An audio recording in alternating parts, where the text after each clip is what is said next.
Kmalu gradbišče na Čardaku. Brežice v znamenju mestnih promenad. Zahtevno leto za pridelovalce zelenjave.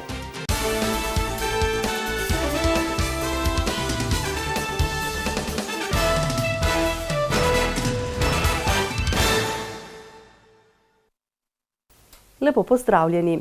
V blokovskem naselju Čardak v Črnomlju bodo kmalu zabrneli stroji. Občina je namreč že prejela potrjeno recenzijo, na osnovi katere bodo povezovalno cesto, ki vodi skozi blokovsko naselje do obvoznice, spremenili v državno. Na 200 metrov dolgem odseku ceste nameravajo do konca oktobra zgraditi novo meteorno kanalizacijo, javno razsvetljavo, 2 avtobusni postajališči, kolesarsko stezo in ustrezen izvoz na ulico 21. oktobra. Izvajalca imamo izbranega, tako da pričakujemo najkasneje v avgustu mesecu, da se bo z deli začelo, mogoče že proti koncu julija, seveda odvisno od ureditve še določenih zapor in vsega, kar mora izvajalec zagotoviti. Zgradili pa so že makadamsko parkirišče pri kotlovnici in tako nadomestili vsaj nekaj parkirnih mest, ki so bila doslej začasno urejena na vozišču ceste, ki jo bodo preurejali. Na njej namreč ne bo možno več parkirati. Ker pa se zavedajo, da je v blokovskem naselju Čardak veliko pomanjkanje parkirišč, iščejo še kakšno rešitev za parkirna mesta, pravi županja. S ciljem, da bi bilo čim manj problemov glede parkiranja, v prvi vrsti pa glede same prometne varnosti, ker Čardak glede na število prebivalstva in število otrok, število starejših, ki potrebujejo posebno pozornost pri varnosti, si to zasluži. Do konca oktobra naj bi bila povezovalna cesta ustrezno urejena in prekategorizirana v državno. In ko bomo to vzpostavili, potem računamo, da bomo dobili soglasje, da od enega semaforja, se pravi od križišča pri Kolodvorski 34 do drugega semaforja postane lokalna cesta in takrat seveda občino čaka velika vlaganja v samo mestno jedro, v katerem nameravajo vzpostaviti tudi drugačno prometno ureditev, bolj prijazno ljudem, pravi županja in dodaja, da se bodo kmalu lotili še ene naložbe. Začeli bomo z temeljito sanacijo, rekonstrukcijo ceste proti Vražjemu kamnu, da bo tudi poslovna cona, na kateri so Esol in pa še ostala podjetja, imeli tovornjaki normalen dostop, da ne bo prihajalo do poškodb tovornih vozil. V prihodnjih mesecih bo torej v Črnomlju, kjer so se že lotili urejanja ulice Mirana Jarca, odprtih več gradbišč in tudi postavljenih več začasnih zapor cest. Ostajamo na cestah. Gradbena dela na državni in lokalni cesti v Dobravi, kjer bodo z izgradnjo enosmernih pločnikov in javno razsvetljavo poskrbeli za varnost najšibkejših udeležencev v prometu, zlasti šoloobveznih otrok, že nekaj časa pospešeno izvajajo. Skorajšnji začetek del si lahko obetajo tudi na Bučki. Razpis za izbor izvajalca del na dobrih 1300 metrov dolgem odseku glavne prometnice je namreč že zaključen. Prenova 700-metrskega odseka državne ceste v Dobravi z izgradnjo enosmernega pločnika in ureditvijo javne razsvetljave je vredna 760 tisoč evrov, od tega bo tretjino denarja, to je približno 240 tisoč evrov, prispevala občina, ki se je urejanja varne šolske poti lotila tudi ob lokalni cesti proti Čučji Mlaki. Upam, da poletnih mesecih bo glavnina del končana. Seveda se bodo pa določena dela še nadaljevala, zagotovo bo potreben še en razpis v sami vasi Dobravi, ker se pokaže, da cestišče ni vse tako v redu, kot bi moralo biti in bo potrebna rekonstrukcija tudi samega cestišča. Ta dela, tako Kapler, v prvem razpisu niso bila vključena, financirala pa jih bo Direkcija za infrastrukturo. Pač te sredstva presegajo osnovno pogodbo, tako da se ne da z aneksom nekako zadevo dokončati, ampak je potrebno ponovni razpis narediti za te dodatna dela, ki pa bodo v vrednosti še verjetno okrog 500 tisoč evrov. Razpis za izbor izvajalca gradbenih del na regionalni cesti od Jermanvrha do osnovne šole je Direkcija za infrastrukturo že zaključila. Bučka je ocenjena vrednost okrog 3 milijonov evrov. Jaz upam, da razpis bo prinesel bistveno manj, tako da bo delež občine Škocjan manjši. V skladu s podpisanim sporazumom o sofinanciranju gradnje bodo v Škocjanu morali zagotoviti četrtino potrebnega denarja, ostalo bo financirala direkcija. Za drugo fazo direkcija vseh soglasij lastnikov zemljišč sicer še nima. S 1. avgustom 2016 je začel delovati medobčinski razvojni center občin Grosuplje, Ivančna Gorica in Trebnje, ki kot skupni organ občin ustanoviteljic opravlja številne naloge na področju nacionalnih in evropskih razpisov. Trebanjski župan je svetnike na eni od sej seznanil s tem, kako uspešen je bil medobčinski razvojni center v prvem letu in pol delovanja. To se je pokazalo, da smo imeli pravo usmeritev.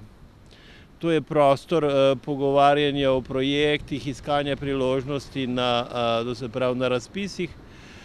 Ta ekipa deluje uspešno, ne rečem, da bi še kakšno zadevo lahko boljše organizirali. Zamisel, da si medsebojno pomagajo pri teh projektih, so uspešno uresničili, je prepričan Kastelic. Seveda bo v prihodnjem mandatu potrebno na tem še kaj postoriti, to se pravi še kakšno zadevo tudi novo uvesti, ne. In glede na zakonodajo, ki je bila na tem področju sprejeta, bo ta najbrž rastel in se bomo med seboj povezovali. Tudi na državni ravni so se pokazale težnje po čim večjem povezovanju občin. Jaz sem naklonjen temu, da se povezujejo velike občine, kajti tukaj se učinkovitost je dosti visoka. Hkrati pa ne želim omalovaževati tega, kar sodelujemo z Mokronogom, Šentrupertom in Mirno, kajti ta inšpektorat pa dela tu zelo učinkovito. Še pomembnejšo vlogo bi lahko imel razvojni center v novi finančni perspektivi Evropske unije, ki se začenja z letom 2020. Zdaj pa na polja. Letošnja sezona je za pridelovalce zelenjave izjemno zahtevna.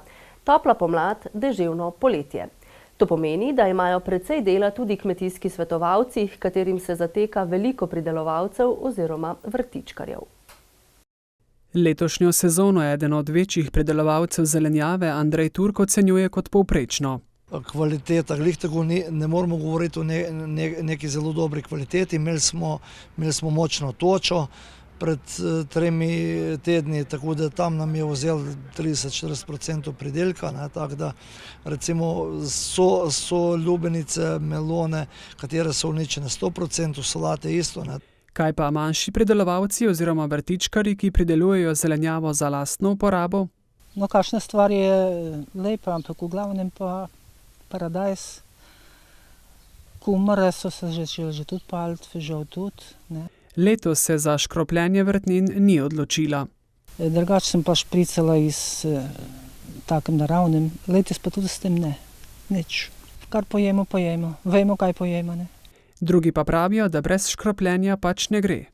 Ja, lejte, treba je malo škropiti, ne. V glavnem čist sem s koprivom se ne da, pa se sodo. Je treba še kaj drugega uporabiti. Do zdaj uspešno. Sem zadovoljna. Največ preglavic pridelovalcem povzroča paradižnik, ki mu letošnje razmere nikakor ne ustrezajo. Ogroža ga plesen, ki se razvija v vlažnem vremenu.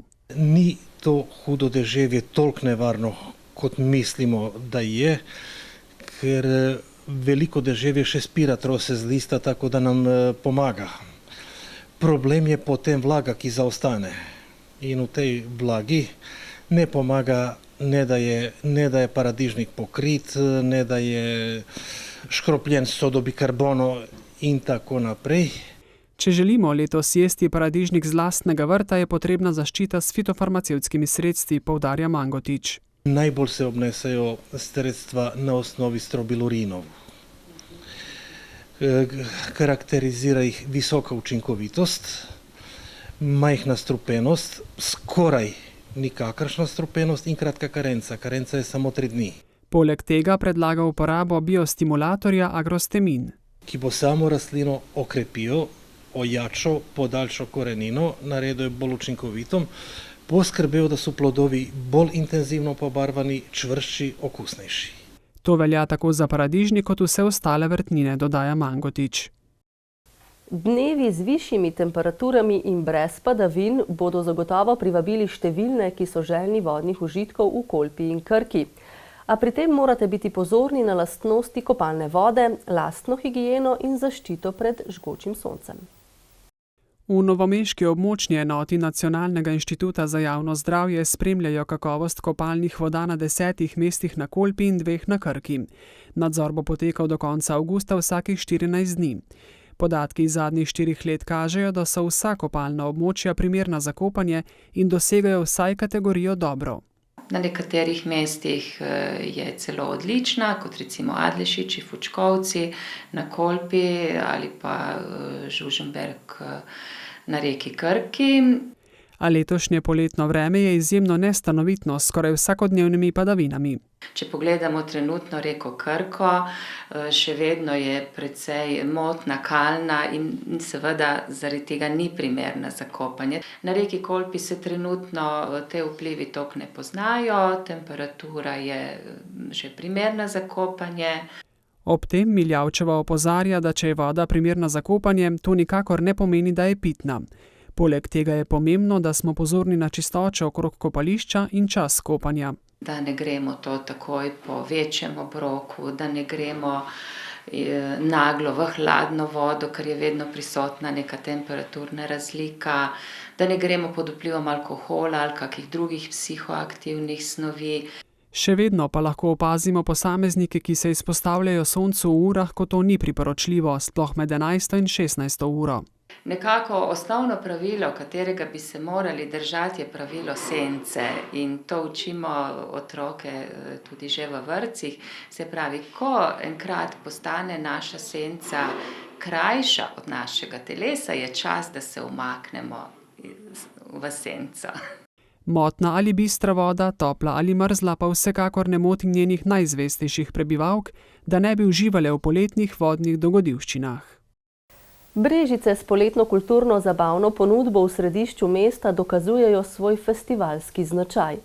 Po celotedenskem sporedu festivala Brežice Moje mesto so se v minulem vikendu začele mestne promenade, ki bodo domačine in turiste zabavale do 27. julija.